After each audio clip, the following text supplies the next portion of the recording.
sexual, horror o droga na hindi angkop sa mga bata. Sa wakas ay nailigtas na rin itong si Jenny.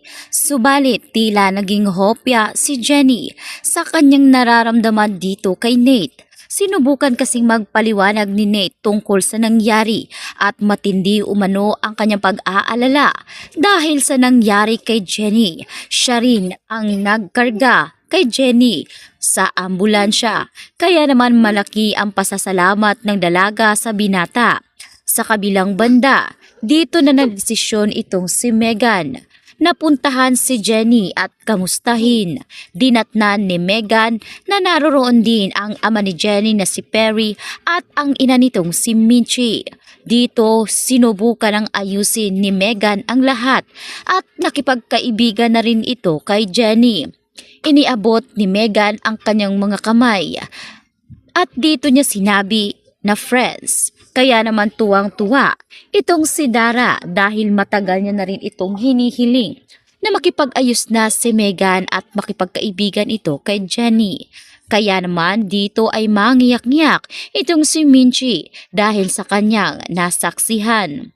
Samantalang inuudyo ka naman ni Perry ang kanyang asawa na si Minchie na makipag-ayos na kay Dara hindi para sa kanilang dalawa kundi para na rin sa kanilang mga anak.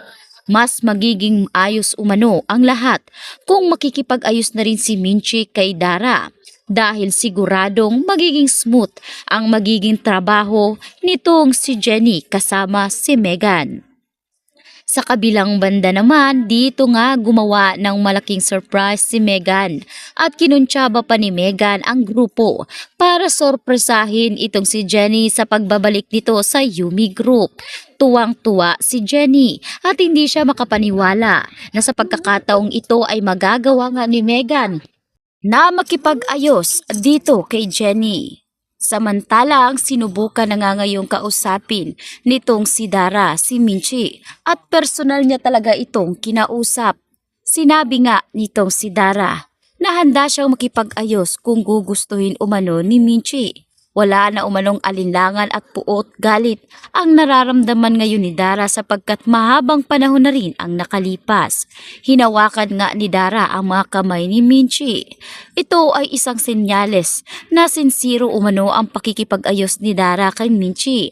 Sa pagkakataon namang ito ay tila nahimasmasan itong si Minchie at dito niya na nga rin sinabi kay Dara na tinatanggap na nito ang pakikipag-ayos ni Dara sa kanya.